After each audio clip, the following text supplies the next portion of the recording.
ನೋಡಿ, ನನ್ನ ಗೃಹ ಜ್ಯೋತಿ ವಿಚಾರದಲ್ಲಿ ಎಲ್ಲ ಇದ್ದಾರೆ ಹೇಳಿ ನಾನು ಆನ್ಸರ್ ಮಾಡ್ತೀನಿ.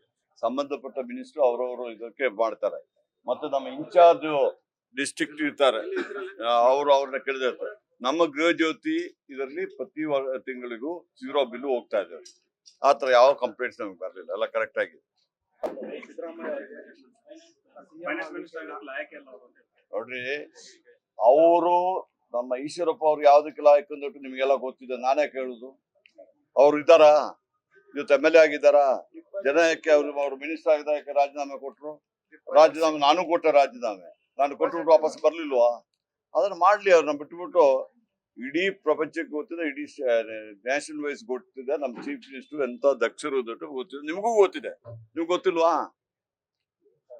ಅವರು ಹೇಳದಕ್ಕೆಲ್ಲ ಅವ್ರ ಪಾಪ ಅವರು ರಾಜಕೀಯ ಉದ್ದೇಶ ಅಂತ ಹೇಳ್ತಾರೆ. ಅದಕ್ಕೆ ಅದನ್ನೇ ಎಜುಕೇಶನ್ ಮಿನಿಸ್ಟರ್ ಕೇಳ್ಬೇಕು ನೀವು. ಅವ್ರ ಎಜುಕೇಶನ್ ಮಿನಿಸ್ಟರ್ ಇದ್ದಾರೆ, ನಮ್ಮ ಸುಧಾಕರ್ ಅವರು ಇದ್ದಾರೆ, ಅವರು ಹೇಳ್ತಾರೆ. ವಿಜೇಂದ್ರ ಹೇಳ್ತಾರೆ ಅತಿಥಿ ಶಿಕ್ಷಕರಿಗೆ ಗೌರವಧನ ಕೊಡದಂತ ಸರ್ಕಾರ ಬದುಕಿನ ಸತ್ತಂಗಿಲ್ಲ ಅಂತ ಹೇಳಿದ್ದಾರೆ. ನೋಡಿ, ಅದು ಅತಿಥಿ ಶಿಕ್ಷಕರು ಯಾರು, ಯಾವ ಡಿಪಾರ್ಟ್ಮೆಂಟ್ ಅವರು? ಅಲ್ಲ, ನೀವು ನಮ್ಮ ಎಜುಕೇಶನ್ ಮಿನಿಸ್ಟರ್ ಕೇಳಿದ್ರೆ ಅವ್ರಿಗೆ ಮಾಹಿತಿ ಇರ್ತದೆ, ಅವ್ರು ಹೇಳ್ಕೊಡ್ತಾರೆ, ಅದಕ್ಕೆ ಉತ್ತರ ಅವ್ರು ಕೊಡ್ತಾರೆ. ಅದನ್ನ ಇಲಾಖೆ ಸಂಬಂಧಪಟ್ಟ ವಿಚಾರ ನನಗೆ ಹೇಳಿ.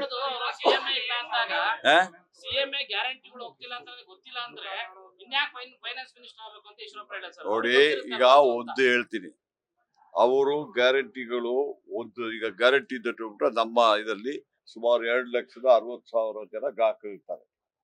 ಅದನ್ನ ನಾವು ತಿಂಗಳು ಹೋಗ್ತಾ ಇರ್ತದೆ. ಅದು ಕೆಲವರಿಗೆ ಡಿಲೇ ಆಗಿರ್ಬೋದು, ಅದು ಮಿನಿಸ್ಟ್ರಿ ಗೊತ್ತಿರ್ಬೇಕಂದಿದ್ಯಾ?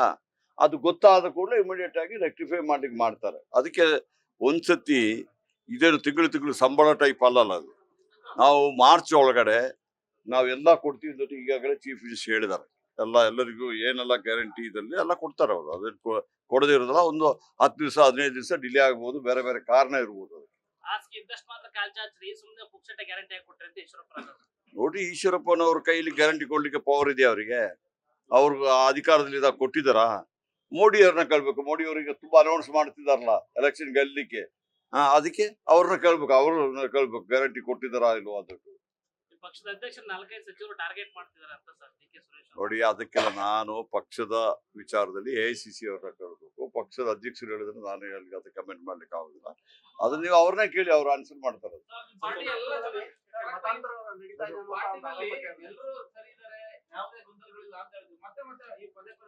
ಅದು ನೀವು ಮೀಡಿಯಾದವರು, BJP-ಯವರು, ನಿಮಗೆ ನಾನು ಎಲ್ಲ ಕಡೆ ಹೇಳ್ತಾ ಇರ್ತೀನಿ. ಮೊದಲು ಬೆಳಗ್ಗೆ ಒಂದು ನ್ಯೂಸ್ ಇತ್ತು, ಮಧ್ಯಾಹ್ನ ಒಂದು ನ್ಯೂಸ್ ಬರ್ತಿತ್ತು, ಸಾಯಂಕಾಲ ನಿಮಗೆ ಗಂಟೆಗೆ ಒಂದೊಂದು ನ್ಯೂಸ್ ಬರ್ಬೇಕಾದ್ರೆ, ಬ್ರೇಕಿಂಗ್ ನ್ಯೂಸ್ ಬರ್ಬೇಕಲ್ಲ. ನೀವು BJP-ಯವರಿಗೆ ಅದೇ ಬೇಕಾಗಿದೆ. ಅವ್ರದ್ದು ತುಂಬಾ ನಡೀತಾ ಇದೆಯಲ್ಲ ಗಲಾಟೆಗಳು ಅವ್ರ ಪಾರ್ಟಿಯಲ್ಲಿ, ಅದನ್ನ ಮುಚ್ಚ ಹಾಕ್ಲಿಕ್ಕೆ ನಮ್ಮ ಮೇಲೆ ಹೇಳ್ತಿದ್ದಾರೆ. ನೋಡಿ, ಏನು ನೋಡಿ, ಅವರು ರಾಜಣ್ಣ ಅವರು ಅವ್ರ ವೈಯಕ್ತಿಕ ವಿಚಾರ ಹೇಳ್ತಾರೆ. ಅವ್ರು ಏನ್ ಹೇಳಿದಾರೆ ನನ್ಗೆ ಗೊತ್ತಿಲ್ಲ. ನೀವು ಅವ್ರನ್ನೇ ಕೇಳಿ, ಅವ್ರು ಆನ್ಸರ್ ಮಾಡ್ತಾರೆ. ಅದಕ್ಕೆ ನೋಡಿ, ಅದಿಲ್ಲ ಅಂತ ನಾನು ಹೇಳ್ತಾ ಇದ್ದೀನಲ್ಲ.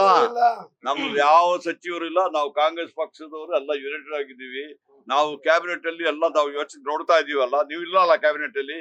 ನಾವೆಲ್ಲ ಒಕ್ಕೂರಿಂದ ಎಲ್ಲ ಜೊತೆಯಲ್ಲಿ ಇದ್ಬಿಟ್ಟು ನಾವು ಮುಖ್ಯಮಂತ್ರಿಯವರು ಏನ್ ಹೇಳ್ತಾರೋ ಅದನ್ನ ಮಾಡ್ತೀವಿ. ಪಕ್ಷದ ವಿಚಾರದಲ್ಲಿ ಇವತ್ತು KPCC ಅಧ್ಯಕ್ಷರು, ಅವ್ರ ಅಧ್ಯಕ್ಷರು ಅವ್ರು ಏನ್ ಹೇಳ್ತಾರೆ ಅದ್ರ ಪ್ರಕಾರ ಮಾಡ್ತೀವಿ ನಾವು.